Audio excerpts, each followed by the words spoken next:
ধরাস ধরাস করছে। কত বলি একলাটি ঘাটে যেতে ডর লাগে, কেউ তো যাবিনি সাথে, নইলে কি ওই মুখ পোড়া সুবল মুক্তা?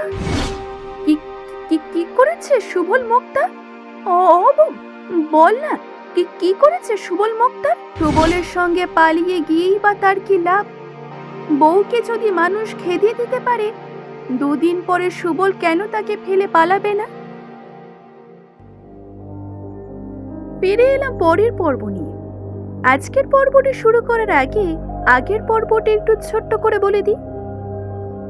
আগের পর্বে দেখা যায় এক গৃহবধূ পুকুর থেকে স্নান সেরে কাকালে জল ভর্তি কলসি নিয়ে বেগুন ক্ষেতের পাশ দিয়ে বাড়ি ফিরছে। তার নাম সুখময়ী।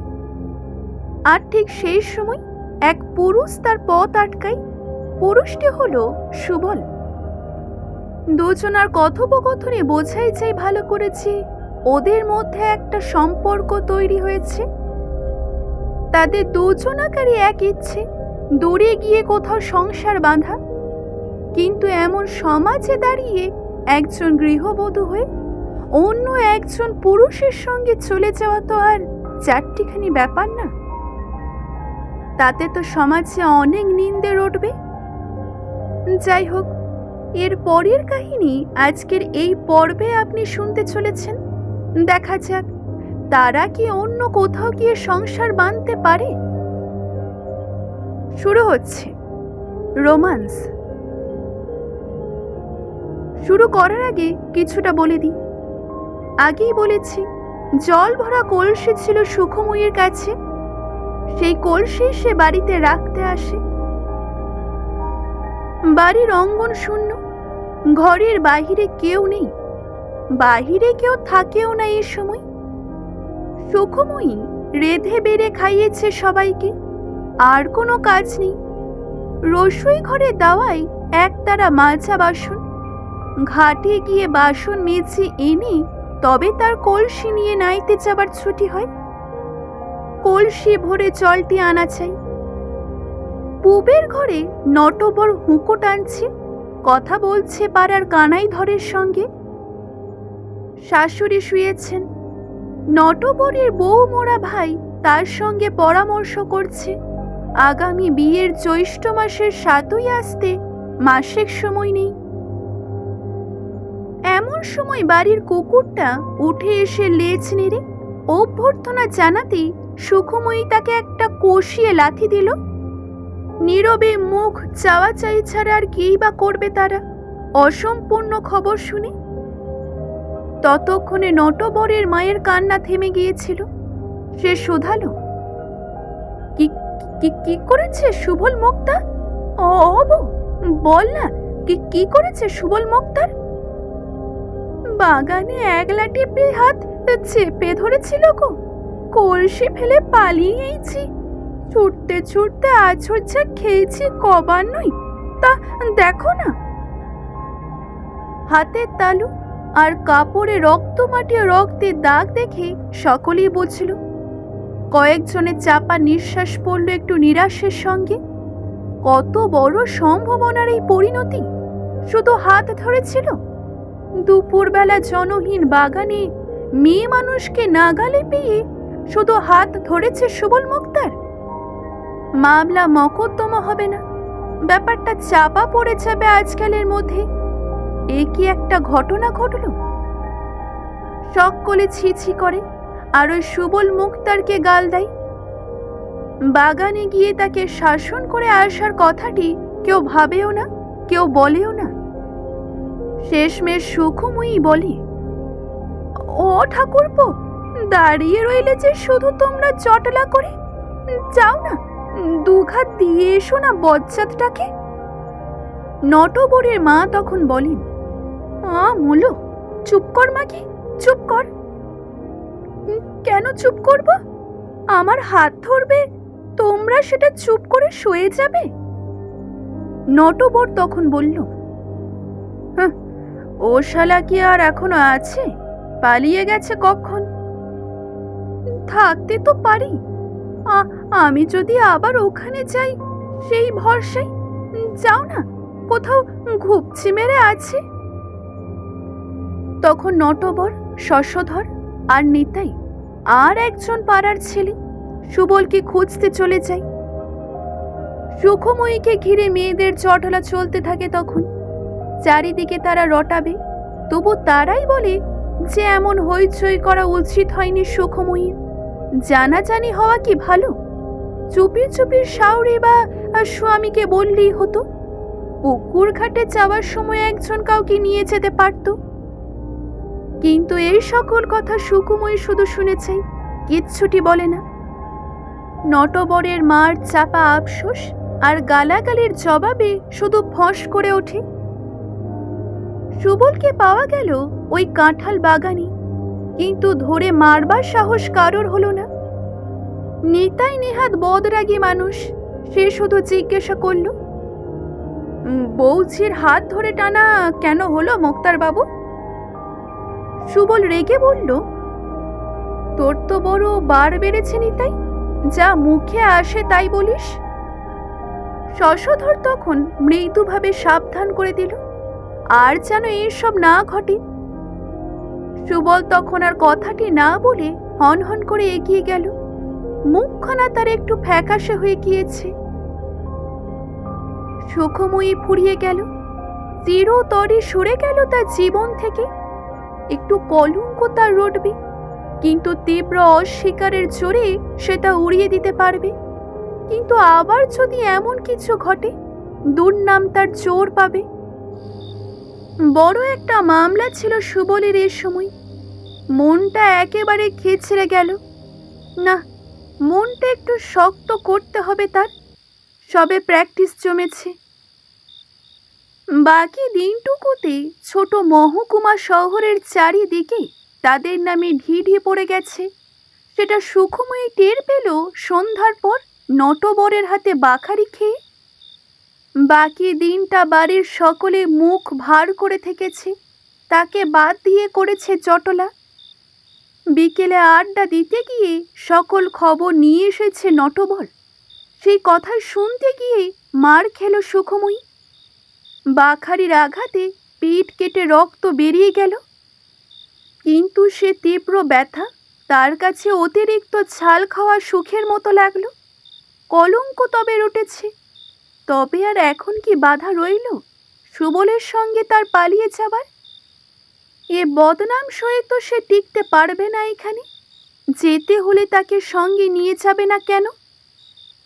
নটবরের মা তখন বলল, থাক থাক, মারধর করে আর কাজ নেই। ও বউকে তো আর ঘরে রাখা যাবে নি। কাল সকালে দেখিয়ে ওকে খেদিয়ে দিস। মামার বাড়ি যাক আর নয়তো চুলোই যাক। শুনে একটু ভাবনা হলো সুখময়ীর। সত্যি তাকে তাড়িয়ে দেবে নাকি? গালাগালির জন্য সে তৈরি হয়েই ছিল, তার ওপর নয় কিছু মারধর হয়েছে, কিন্তু খেদিয়ে দিলে তো মুশকিল। তাছাড়া সুবলের যদি বেশি রকম রাগ হয়ে থাকে, তাকে যদি সঙ্গে নিয়ে যেতে না চাই? পুরুষের মন তো বিগড়ে যেতে কতক্ষণ, তবে তো তার একুল উকুল দু কুলি যাবে। মাথা গুজবার ঠাঁই আর তার থাকবে না জগতে। মামাকে ঠাঁই দেবে তাকে? মামারও তো শুনতে বাকি থাকবে না এ কেলেঙ্কারির কথাখানা। এ সব কিছুই ভাবে সুখময়ী, আর প্রেমী বিশ্বাস হারিয়ে সে পিঠের চালায় কাতরায়। চুলোর ধোঁয়ায় সে সব কিছু ঝাপসা দেখে। মাঝে মাঝে শরীরটা তার শিউরে ওঠে, বোধহয় জ্বর আসবে। জল ছুঁতে গিয়ে গা ছমছম করে। জ্বর কি একটু এসেছে তাহলে তার? সকলকে ভাত দিয়ে হেসেল তুলে খাওয়ার অনিচ্ছা নিয়ে খিদের জ্বালায় কিছু খায়। রসুই ঘর বন্ধ করে কুপি হাতে উঠোন পেরিয়ে ঘরের দাওয়ায় কুপিটা নিভিয়ে রেখে ঘরে ঢোকে সে। চৌকিতে বসে নটবর তামাক টানছে। কাল তাকে খেদিয়ে দেবে নটবর। এতকাল সোহাগ করে কাল তাকে দূর করে দেবে। সুবলের সঙ্গে পালিয়ে গিয়েই বা তার কি লাভ? বউকে যদি মানুষ খেদিয়ে দিতে পারে, দুদিন পরে সুবল কেন তাকে ফেলে পালাবে না? নটবরকে একটু নরম করার চেষ্টার কথা মনে আসে সুখময়ীর। রাগ কমিয়ে কতবার সে নটবরের সোহাগ পেয়েছে, কৌশল তার অজানা নয়। কিন্তু আজ সে মনে জোর পায় না। বাখারির মার খেয়েছে বলে নয়, মার খেয়েও মান বাঁচিয়ে সোহাগ চাওয়া চাই। নিজের ওপরই কিন্তু তার আজকে আর বিশ্বাস রইল না। নিজেকে কেমন রূপহীন, কুৎসিত বলে মনে হচ্ছে তার। তার যেন কাঠের মতো সরু আর কাঠের মতো শক্ত দেহ। আজকে কি দিয়েই বা সে নটবরকে নরম করবে? তার চেয়ে শুয়ে পড়াই ভালো। মাথা ঘুরছে, পিঠ চলছে, শরীর ভেঙে পড়েছে। চুপ করে শুয়ে চোখ বুজে রাতটা কাটানো যাক। সুবল, নটবর সকল পুরুষের কথাই যখন তার কাছে ফুরিয়েছে, কি আর হবে আকাশ পাতাল ভেবে? চৌকিতে উঠবার সাহস হলো না। মেঝেতে মাদুর বিছাতে গেল, তখন কথা কইল নটবর, এই হুকোখানা নেই দেখি, রাখ, দোরখানা দিয়ে দে। সুখময়ী তখন দুয়ার বন্ধ করে হুকোটা রেখে মাদুরে শুয়ে পড়ল। পিঠে ব্যথা, মনেও ব্যথা। খেয়াল ছিল না অভ্যাস মতো চিত হয়ে শুয়েই মৃদু আর্তনাদ করে উঠল সে। চৌকিতে বসে প্রদীপের আলোতে নটবর তাকে খানিক দেখল। পা গুটিয়ে কি অদ্ভুত ভঙ্গিতে বউটা তার শুয়ে আছে। নটবর তখন বলে উঠল, পিঠে ব্যথা হয়েছে নাকি বউ? গোসা হয়েছে তোর? আর মারবো না তোকে। কোন শালা তোর গায়ে হাত তোলে দেখি? আমায় কাল তাড়িয়ে দেবে? দূর পাগলি, ও কথা আমি বলেছিলাম বটে, তোকে ছেড়ে কি থাকতে পারি? সুখময়ী নিজেই স্বামীকে বুকে টেনে নিয়ে দাঁতে দাঁত লাগিয়ে চোখ বুঝল। মাদুরের ঘষাই পিঠে যেন তার করাত চলতে লাগলো। একবার অজ্ঞান হয়েও সে চেতন ফিরে পেল, তবু সে কোনো শব্দ করল না। আর্তনাদগুলো বুকে চেপে, গোঙানিগুলো গলায় আটকে রেখে দিল। নটবরকে ছেড়ে সে পাশ ফিরে শুল। আলো নিভিয়ে চৌকির বিছানায় শোবার সময় কর্তব্যবোধে নটবর বলল,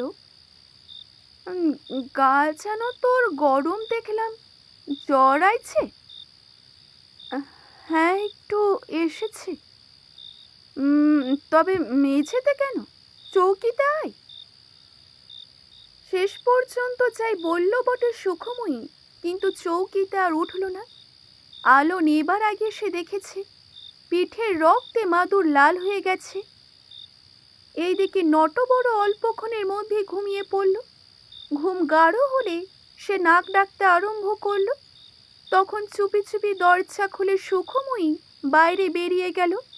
রাত বেশি হয়নি, শশধর জেগে আছে। পাড়ার লোকও হয়তো জেগে আছে অনেকক্ষণ। কিন্তু থাকবে জেগে, কতক্ষণ লাগবে তার সুবলকে দুটি কথা শুধিয়ে আসতে? বাগান হয়ে বেগুন ক্ষেত পার হয়েই সুবলের বাড়ি। ডুবু ডুবু চাঁদের জোছনা এখন একটু আছে। বাগানের গাঢ় অন্ধকার কোনো রকমে পার হলে পথের চিহ্ন নজরে পড়ে। সুখময়ী তরতর করে বেগুন ক্ষেতের বেড়া ঘেঁষে এগিয়ে গেল। তাড়াতাড়ি ফেরা চাই। নটবরের ঘুম ভেঙে গেলে যাতে সহজ, স্বাভাবিক, বিশ্বাসযোগ্য কৈফিয়তটা দেওয়া চাই। সুবলের বাড়ির ঘরে আলো নিভেছে। তার ঘরের পাশে গাঁদা ফুলের বাগান। একটু তার ফুলের বাগান করার শখ আছে। বাড়ির সামনে বাগানটি তার দেখবার মতো। প্রথম ডাকে সাড়া দিয়ে সুবল বেরিয়ে এলো। সুবল বলল, কি ব্যাপার, তুমি এখানে? দেখো, তোমার জন্যে কি মারটাই মেরেছে আমায়। তোমার জন্যে আমার বদনাম হলো সুখময়ী। কত ভালো বলতো লোকে আমায়, কত সম্মান করত। তোমার জন্য সব গেল। তবে চলো না, পালিয়ে যাই 2-4 দিনের মধ্যে, সব বেছে দাও। তোমার খালি বাজে কথা। সব বেচে মুখ তাড়িয়ে ফেলে কোথায় যাব বলো? এত কেলেঙ্কারি হলো, চারিদিকে ঢিঢি পড়ে গেল, তবু থাকবে? কি করে থাকবে? ও সব কাণ্ড লোকে আস্তে আস্তে ভুলে যাবে। সুখময়ী তখন আস্তে আস্তে পিছিয়ে আসছিল। প্রবল তখনই তার হাতটা চেপে ধরল। একটু বসে যাও, বউ মরে গেছে কবে, এতকাল বিয়ে করিনি তোমার জন্যই, একটু বসে যাও। সুবলের ঘাট বাঁধানো, মুক্তারির টাকায় সবে ঘাট বাঁধিয়েছে, এখনো কোথাও ফাটল পর্যন্ত ধরেনি। ঘাটের বোয়া মোছা পরিষ্কার সিমেন্টেও সুখময়ীর পিঠের রক্তে লাল হয়ে গেল। সমস্ত ঘাট নয়, সুখময়ীর পিঠের নিচেকার অংশটুকু। পরদিন নাইতে এসে লোকে বলল, কুকুর বা বিড়াল ছানা হয়তো বিয়ে হয়েছে সেখানে, কিংবা বুনো শেয়াল। এখানে শেষ করলাম এই গল্পটি। গল্পটি যদি ভালো লেগে থাকে অবশ্যই একটি লাইক করবেন, শেয়ার করবেন এবং কেমন লাগলো জানাতে ভুলবেন না। ধন্যবাদ।